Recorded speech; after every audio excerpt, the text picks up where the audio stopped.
Greetings friends, Jennifer Nicole Campbell here, and today we're going to be talking about how to practice a Bach fugue. Very, very different ways of practicing a fugue than, let's say, a prelude. What we're going to talk about today is the C minor fugue. The prelude goes something like this.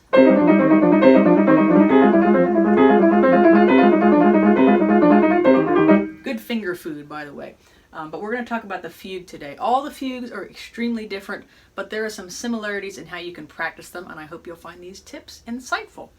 So what is a fugue, first of all? A fugue is a piece of music. The word fugue literally means flight. A fugue has a subject. In this case, here's the subject.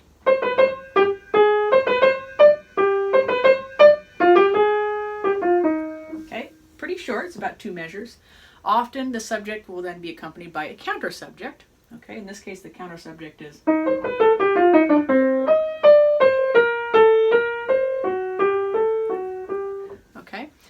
Typically a fugue is going to have 3 or more voices. This one has 3 voices. A lot of the Bach fugues have 4. I think the C sharp minor from Book II has 5. You need to fact check that one. Comment below if I'm right about that. And you have, so subject, counter subject, and then you have episodes. What are episodes? No, it doesn't have to do with TV series or anything like that. An episode is portions of the fugue that don't include like explicitly the fugue subject or counter subject. You'll have parts of them, maybe rhythms or some of the intervals. For example, the second episode in this one, which is in measure 9, if you're looking at your score.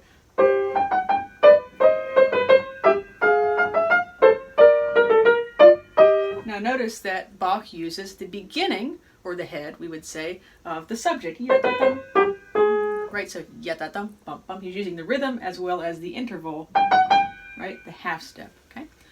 So how do you go about practicing a fugue? So first of all, label your subjects and your counter subjects, okay?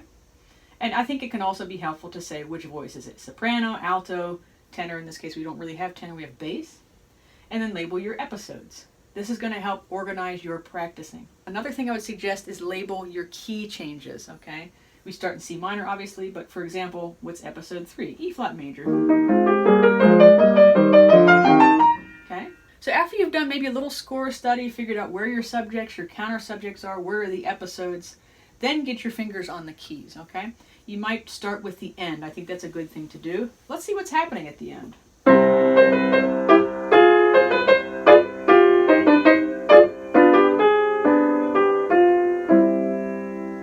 Looks like we have something called standing on the tonic. The left hand's just hanging out on C, while the right hand goes through a series of chords. So you don't have to practice the left hand, obviously. It pretty much practices itself. It's just an octave. Let's see what the line is.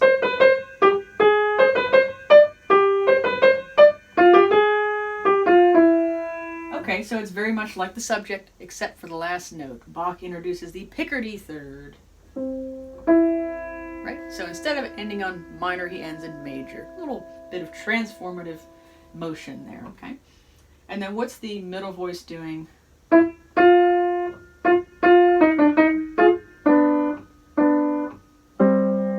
Okay, practice those voices independently, and then putting them together, that's one spot.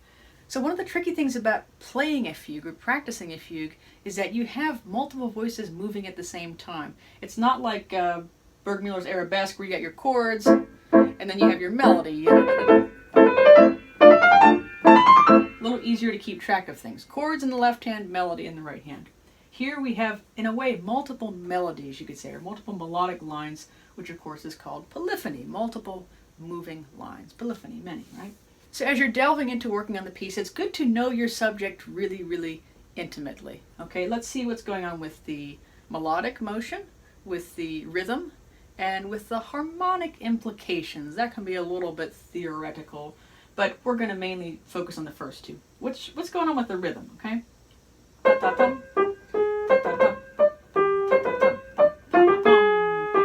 Okay, a lot of 2/16 and 2/8. Yata-dum, yata-dum. And that gives us a feeling of moving ahead. Okay, good to know. And the melodic line, a lot of half steps. There's one, there's another one, there's a repeated one, third one, So a lot of focus on the tonic and the leading tone. So there's always this focus of leaning towards the tonic. Okay. Now, if we look at the thing that makes the subject unique, I would say it's the last part of it, or you could call it, I think, the tail of the fugue subject. Because the time that we do have a quarter note in the subject is on the sixth scale degree, and then leading down towards the third scale. If you want to look at the harmonic implications, kind of going to 4 there, back to 1, dominant 7th chord, and then back to 1. Sorry, not a dominant 7th, a diminished 7th chord. Big difference. And then back to 1. Okay? Now, let's talk about how to practice it, since we looked a little bit at what the subject entails. When you start to have the voices together, slow and steady wins the race. Let's practice the counter subject together with the subject. Shorter is better in this case, okay?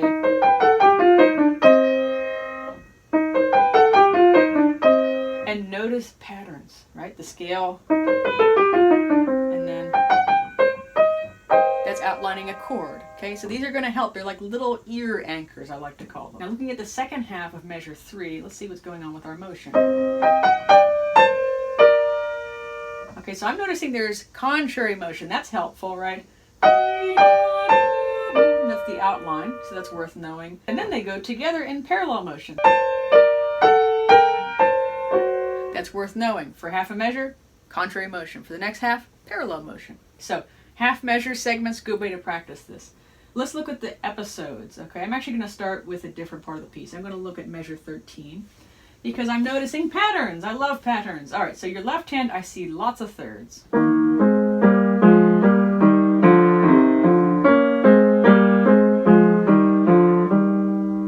That's not too bad. Now with Bach, the pedaling you do not want to be obvious. The best compliment someone can give you about pedaling in Bach is to say, well, I didn't notice any pedal. So there might be spots in the piece where you do want to have just a tad of pedal where you can't connect with the fingers. But the more you can connect with the fingers, right, finger pedaling we call that, the better. So this stuff really lets your fingers stick to the keys. Here's a spot where you have the jump. So use a little pedal to connect it, be the glue. But practice getting a really slow, even line. Practice with your eyes closed. So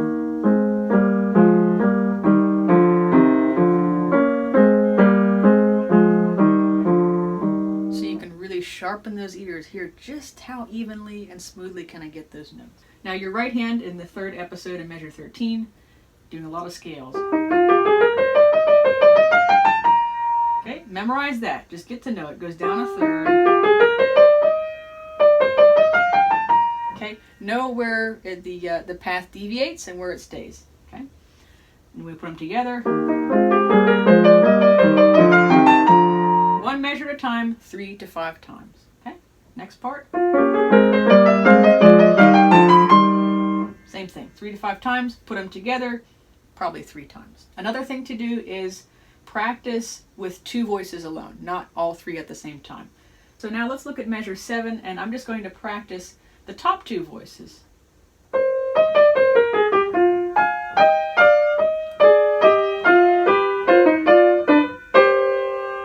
Okay, the nice thing about those is that they're working pretty well together. There's some solid intervals, the thirds, and then some nice contrary motion. A little hint of the subject. Okay, now another 2 voices. Let's practice the bass together with the soprano.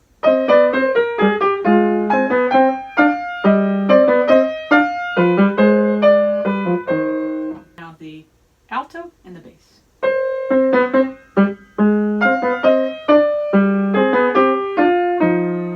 That's tricky. Let's try that again. I gotta go slower.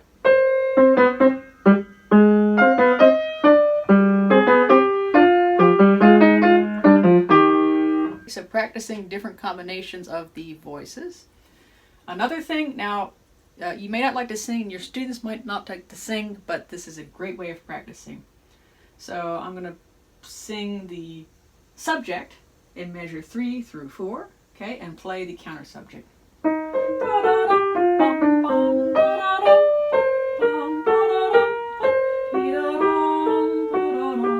Okay, you can try solfege if you want. I think that's adding another layer of difficulty, but if you like that kind of thing, go for it. Let me try that again.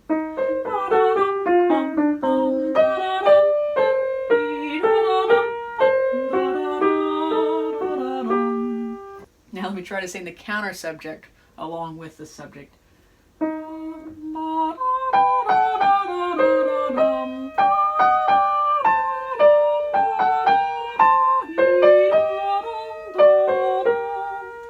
Out of tune, little pitchy there, right? As one of the American Idol judges would say. What's his name? I can't remember his name. Comment below, I can't remember. Little pitchy dog. Another thing you can do, and you can have fun with this, but don't do it too much, is do cross-hand practice. Okay, now that's a little crazy. You don't want to end up like a pretzel, so don't do it too much. You don't want to hurt your back or your shoulders, but it can be a really interesting way of hearing things differently. Okay, let's try it with that same spot.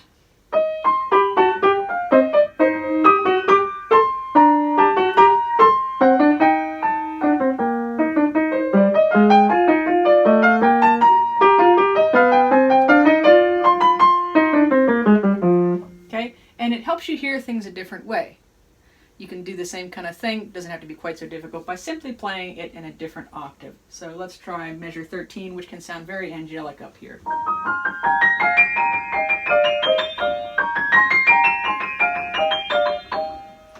Now if you play that down here,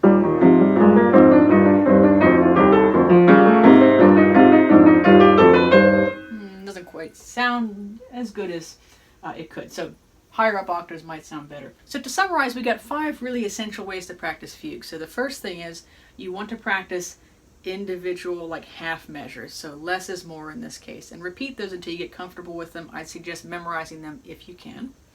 Number 2, you want to practice the episodes by themselves. Get to know those well. 3, you want to practice the individual voices by themselves and also in different combinations. So soprano, alto, soprano, bass, soprano, different combinations. It's going to depend how many voices there are in the fugue. 4, practice singing one voice while playing another. Number 5, this is the tricky one. If you want to do cross-hand stuff, you can do that, or play them in different octaves to get to know the music in different ways. You'll hear things differently. So I think that covers it. Don't forget, practicing the ending first can be good, because when you end something, you want people to feel really good about it. And this is a great ending to this piece. So on the next video, I'm going to post this as well. I'm going to play through the whole thing. So if you like this video, be sure to like, share, subscribe. We'll see you next time.